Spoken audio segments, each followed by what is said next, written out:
तो जैसा कि आपको प्यारे मित्रों विदित है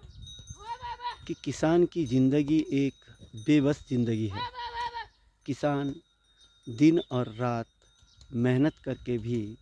उसका भविष्य उतना अच्छा नहीं है, विशेषकर पहाड़ों में। क्योंकि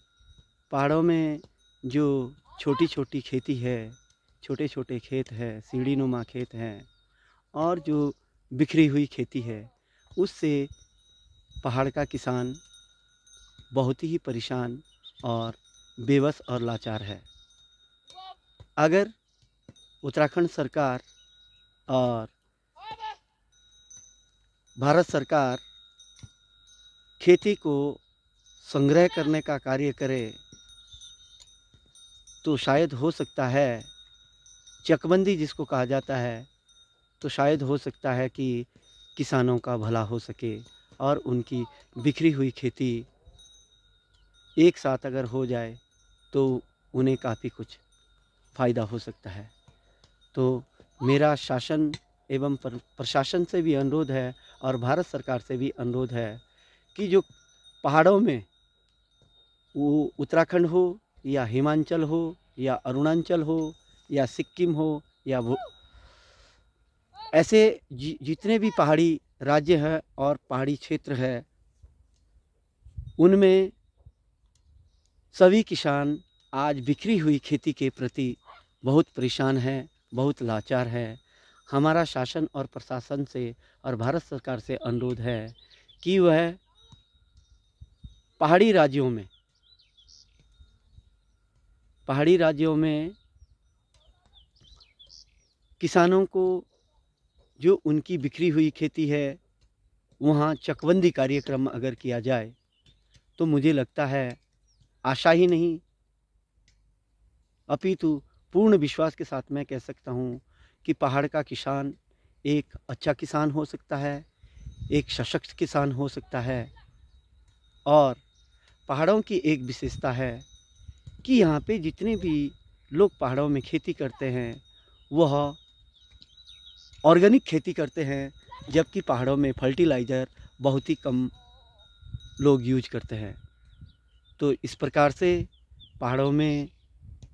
इस बिखरी खेती को संरक्षित करने का कार्य सरकार करवाए और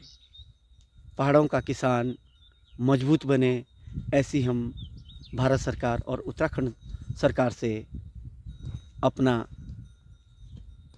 अनुरोध करते हैं। जैसे कि आप देख रहे होंगे प्यारे मित्रों कि पहाड़ों में जब कोई भी खेती होती है तो संपूर्ण किसान और संपूर्ण परिवार खेतों में लग जाता है। वो नन्हा हो, चाहे मुन्ना हो, चाहे बालक हो, चाहे बिटिया हो, चाहे परिवार हो, गाय पशु अपना साथ लेकर के इस प्रकार से खेती की जाती है प्यारे मित्रों। और उत्तराखंड में बहुत ही परेशानी है, क्योंकि अब जैसे पुराने ज़मानों की हिसाब से जो खेती होती थी, वह खेती आज उतनी अच्छे से नहीं की जाती, बल्कि अब तो खाली यह है कि खेती के नाम पर लोग खेती करते हैं। उतना अच्छा रिज़ल्ट खेतों से नहीं निकलता है, क्योंकि जो हमारी जो बिखरी हुई खेती है उसी पे ही आधे से ज़्यादा समय हमारा आने और जाने में लग जाता है। जैसे कि मैं आपको दिखाऊं तो जिन जिन खेतों पे जो हल लगा हुआ है, ये 4 खेत मेरे हैं, उसके बाद जिन खेतों पे हल नहीं लगा हुआ है वह दूसरे के हैं। तो इस प्रकार से आगे भी आप इधर पार जो कार्यक्रम देख रहे होंगे, किसी ने हल लगा लिया है, किसी का हल लगाने का रह गया है। इस प्रकार से लोगों की खेती बिखरी पड़ी है। तो अगर ये खेती 2 या 3 परिवार के पास होती, उनका घर मकान आशियाना यहीं पे होता, तो काश कितना अच्छा होता और लोग अपना सुख दुख उसी खेती के अंदर, उसी आशियाने के अंदर चारों तरफ खेती होती, एक आशियाना होता, तो किसानों का समय बचता, बिखरी हुई खेती एक हो जाती, जिससे कि किसान अपने दिन और रात मेहनत करके उसे कुछ ना कुछ फल अवश्य मिलता। बहुत बहुत धन्यवाद।